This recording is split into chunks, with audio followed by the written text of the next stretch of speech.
Could summarize Prime Minister Mark Carney in one word, what would that word be? Amazing. Daddy. Sorry?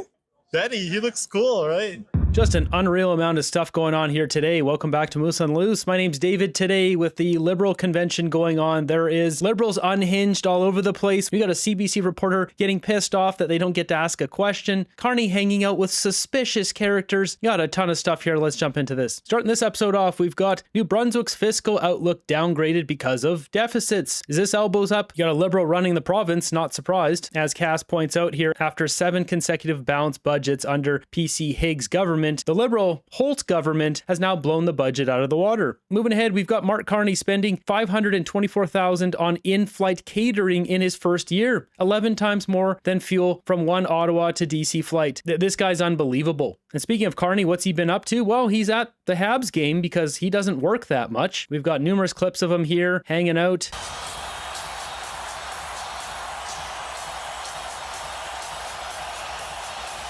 Canadians are literally starving, and this is what he's doing. Et dans une dizaine de jours, peu importe si c'est Montréal contre Tampa Bay ou Buffalo, peut-être même Boston, ce sera pas seulement que Montréal qui va se rallier derrière le tricolore, mais... He absolutely loves sports. There's no doubt about it. The problem is he's the prime minister. He should be working, not going to every single event. I need to touch on this. There's been some serious stuff going on in Ireland. There is a freedom convoy starting up there. They are taking back their country. You've got a Braveheart-like speech here. I'll do an entire video on this because there's so much stuff going on there, but... It's coming anyways. And you'll have 2 or 3 weeks. You'll be all at home scratching your arses, but the government has penny. They're lying to you. They have taken your money and squandered it on corruption and Ukrainian and been and they've forgotten about the whole. So they're rallying things up, and this has turned sour for the government because they brought out the military trying to crush these people, and now there's even more protesters. They can't stop this. The numbers have swelled significantly. There are hundreds of people here, and they say they are not going away. I'll cover this more in another video because there's so much going on with this, but one thing after another. We've got this story here. Yusuf Ali Tulakander, who was convicted of SA, a youngling under 14 in 2010, has emerged as a prominent campaign organizer for Liberal candidate Dolly Begum. This is Carney's candidate for one of the by-elections. She's the former Ontario deputy NDP leader. And this is her campaign manager. This person that Sam Cooper's blown up in his story here on the Bureau. This is the dirtbag here. Candidate, and we have strong leadership, political support, and collaborative unity. We can center that. That's right. But we have exactly to see her in another position in your cabinet. First, we get to Ottawa. Okay. Thank you. Dolly is a gentleman. She is a gentleman. The stuff going on in our country, I mean, it's just unreal. Convicted offender who SA'd a young student has been operating as prominent organizer for federal Liberal by-election. I mean, what do we even say to this stuff anymore? Why are people okay with this stuff? Sam's got the full article here on his website, The Bureau. And here we've got a couple people confronting Dolly's campaign office here. What about your campaign manager? Can you speak to them or him? What would you like to talk about? Well, we actually want to talk about this article that's just come out. I don't know if you're familiar with Sam Cooper. You notice his body language, he was leaning forward, and as soon as she said article, he leaned right back. He knew exactly what it is. I mean, she just mentioned Sam Cooper, so now he knows it's time to run. Do you know who Sam Cooper is? Yeah, so sorry, are you recording me right now? I am. Okay, well... Yeah, don't look at my phone. Okay, sorry. Guys, thanks for popping by. I got to pop back in there, but appreciate you coming by. So the article by Sam Cooper, you've read it, have you? Yusuf Ali Tulakander. Thanks for coming by. Yeah. So no answer. Convicted offender running Dolly's campaign. Yeah, this guy's a rat. They're all rats. Speaking of rats, we've got Mark Carney here with this lady, as Andy Lee's breaking down. She hosted fundraisers for Justin Trudeau with CCP agents. Her daughter and her daughter's gangster boyfriend are convicted people who end people. She was sanctioned by the Law Society in 2025. She paid $1 million when her kid broke bail, and Carney invited her to his events twice. So this is Winnie Lau. We can see Vivian TMXK posting this, violating ban and chairing Response International national group under the Insurance Council of BC order barring her from any controlling or senior role in insurance until May 2029. I mean, this is just another rabbit hole here. This is the kind of people Carney surrounds himself with. Licensee may assess council's costs in an amount of $54,000. It's one liberal after another. We got this guy again here, independent journalist Max, trying to get these liberals to answer questions. There are millions of young Canadians who cannot afford a home. Day. Thank you very much. No, there's no comment on millions of Canadians not being able to afford a home. What about the youth of this country, no? He doesn't give a crap. The entitlement of these liberals, I mean, here's another one. Look at this. So Alex Zoltan posting this one. This was at Pierre Poilievre's event. This CBC reporter loses her lunch here because she didn't get to ask a question. You can press the issue. I'm asking you if this is a Conservative Party policy or if this is just a youth. So I'll answer your question. Did you intentionally not? Okay, I'm sorry. Sure. I've never experienced. So it continues in another clip here. You intentionally refused to take my question. Yes, you did. Did anybody see that?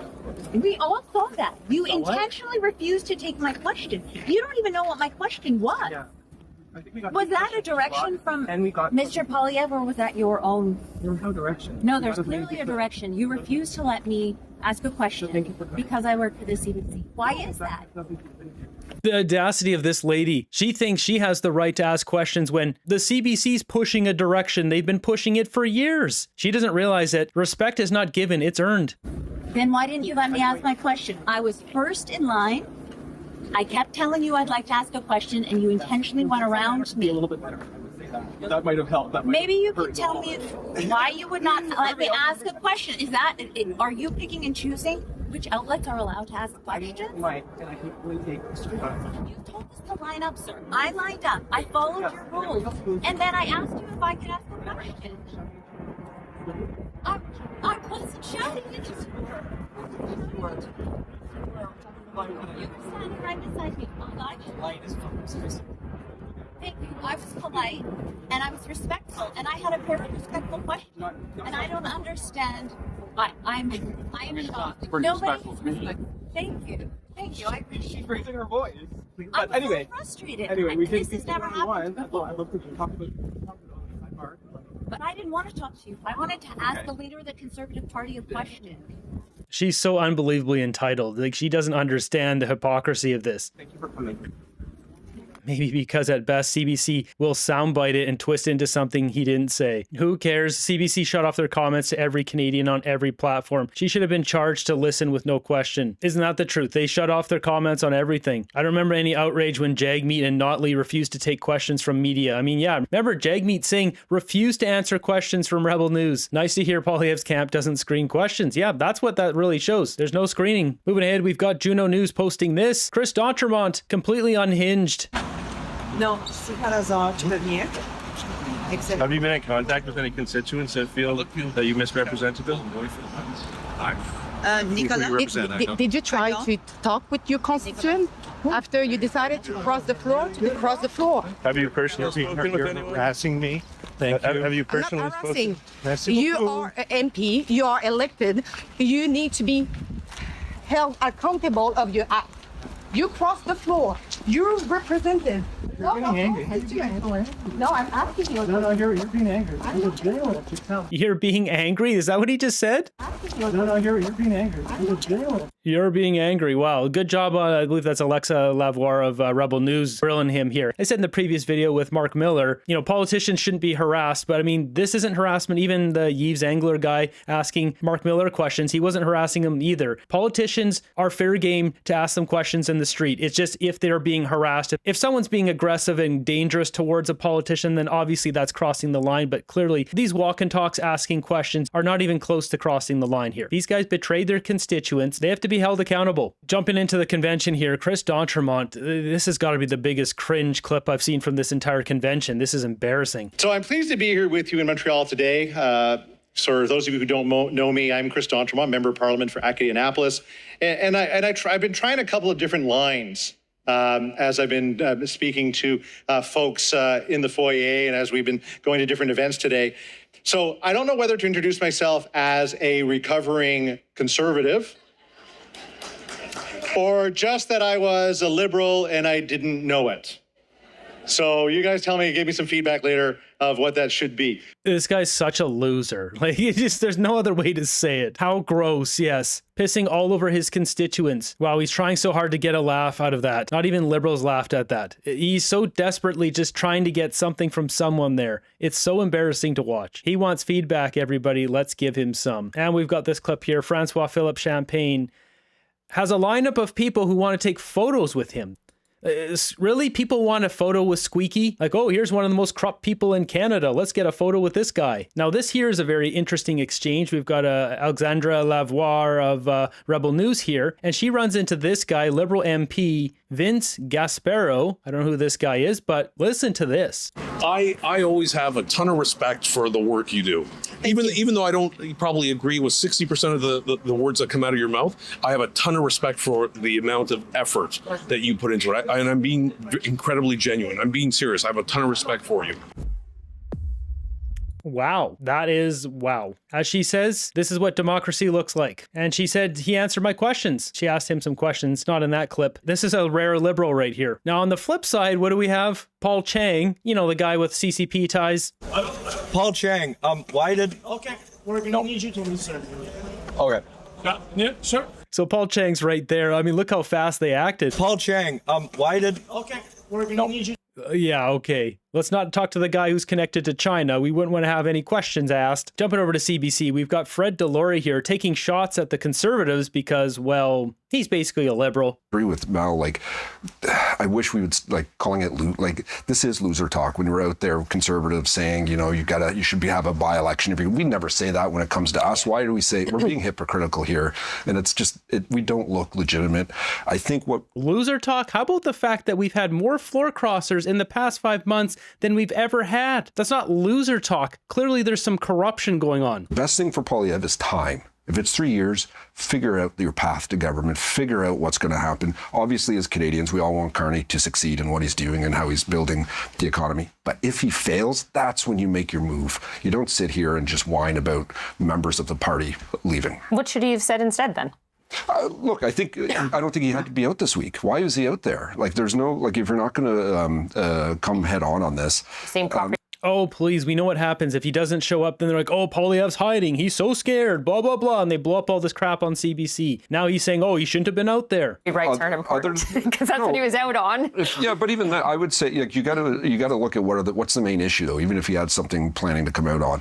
Look at what's happening here. The game is changing Monday where we're having 3 by-elections. Come out after that. If it's a majority Liberal government, then come out and say, hey, we're going to be the official opposition. We're going to hold you to account. We're going to see what kind of work you're doing over the next number of years. And we are going to put up another alternative for Canadians to look at. But to whine about them getting a majority this way, it just isn't helpful. The audacity of this guy to call Conservatives losers when this guy was the campaign manager for Aaron O'Toole and lost. Jasmine has a good take on this here, basically talking about how the government is abusing its power here. They want a majority government and they're just going to steal people to do it. And that's not democratic. You're not a loser for feeling uncomfortable about democracy being exploited in real time by a government that has confidently said on several occasions in the media that they're actively trying to take power from the people and for themselves. That's what they're spending their time doing instead of fixing the problems of our country. Moving ahead, Mark Nixon posting this ridiculous clip here between Evan Solomon and Michael Couture. Before I let you go, how many more crossers are we expecting this weekend? There are reports that there's as many as 9 coming. Look, I'm not going to speculate on rumors. I'm going to say this. 1, we're very happy to welcome Maryland. 2, we've got 3 by-elections that our heads are down. You know, right there, they just said it, by-elections. We don't want to be talking about Alto and Francois-Philippe Champagne helping his wife Fat Cat's salary. Let's not have any talk about the ethics problems there. There's floor crossers. Let's win some by-elections. These liberals are so corrupt. Job is to get our heads down. People are working really hard to win those 3 by-elections on April 13th. Sorry, and we are talking, look. Are you talking to other MPs? Yes, we're talking. There's lots of conversations happening. How many more are you recruiting? There's no number. We are talking to lots of people. But you are recruiting. These guys aren't doing their jobs. They're not running their individual portfolios if they're spending all this time talking to Conservatives and Bloc and NDP to join the party. You are actively trying to get more.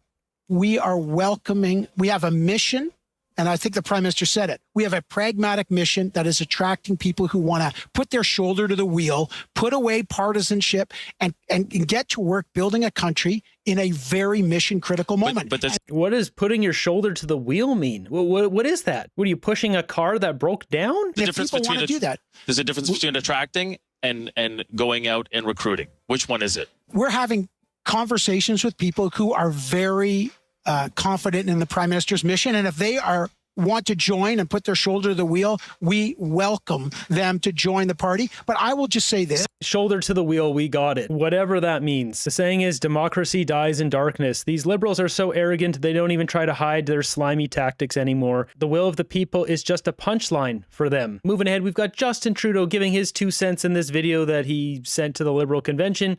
The Liberal Party has always been ambitious for Canada and for Canadians. And in these complicated times, that's never been more important.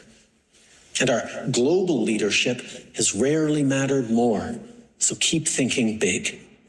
I am really excited to see what you can all accomplish under Mark's leadership this weekend and for the years to come. But remember, the Canada we've built together didn't happen by accident and won't continue without effort. It takes hope and hard work. But we're Liberals. We got this. This greaseball destroyed our country. Where's he shooting this from? Is that a daycare or is it at elementary school? Bonne fin de semaine, chers amis, et à la prochaine. Ham it up, Trudeau. He wouldn't miss this for the world. Desperately trying to stay relevant. Yep. Jumping ahead here, we've got Max Genest here. I have just like a question for you. As a Minister of Transport, my name is Max. Hi, Max. Hi. Where are you from? I'm from Winnipeg, Manitoba, and I'm just wondering. What do you do in Winnipeg? I'm a journalist, but most of all, I'm just. What McKinnon's doing here is asking him questions so he can't ask him questions. He's an experienced politician. Wondering, how do we know that the Finance Minister, Philippe Champagne, really recused himself from the high-speed rail Alto? Because he said he did, and because he's a man of integrity and a man absolutely devoted to our country and its future. Yeah, he's devoted to our country. He's a man of integrity. He said so, so trust him on it, guys. Trust him. With all due respect, I don't think saying I recuse myself actually recuses, like, did he really step aside? Again, you can, these are solemn undertakings. We have the most stringent ethics guidelines in the world. No, we don't. Our ethics guidelines are an absolute joke. The fact that Carney has 500 plus investments and then he can give it over to a blind trustee who doesn't sell any of them, and Carney's like, I don't know what's in there. Oh, we're going to invest in Brookfield because they seem to be just the right player for us. Meanwhile, he's got stock options, which we know vest in 2033 and 2034. We're not stupid. Our ethics guidelines are an absolute joke. Now, jumping back to the convention, we've got this guy, Max, asking people one word to describe Mark Carney. Listen to this. If you guys could summarize Prime Minister Mark Carney in one word, what would that word be? Amazing. One word, Carney, fantastic. Oh, beauty. Competent. Beauty, okay. Competent, why? Practical. Je dirais que le mot que j'utiliserais, ça serait efficient. Efficient? Daddy. Sorry? Daddy, he looks cool, right? Daddy. This is what, these are Carney voters. Daddy. Daddy, okay. Liberal. Liberal? Reliable. If you could summarize Prime Minister Mark Carney in one word, what would that word be? International. A leader. The right person for the times. Brilliant. Brilliant. Excellent. Decisive. Excellent. Amazing. These kids are destroying their own future, offering support to Carney. These people are all clueless. I can't believe this. Competent. Confident. Based on what? Tell me what? They have no idea what they're talking about. Effective. Right track. Pardon me, gentlemen, if you could describe Prime Minister Mark Carney in one word, what would that word be? He is the today's Prime Minister and leader. Same thing. Same thing as him. Yeah, the same 7 words that guy said. Canada's in trouble when these people get to vote.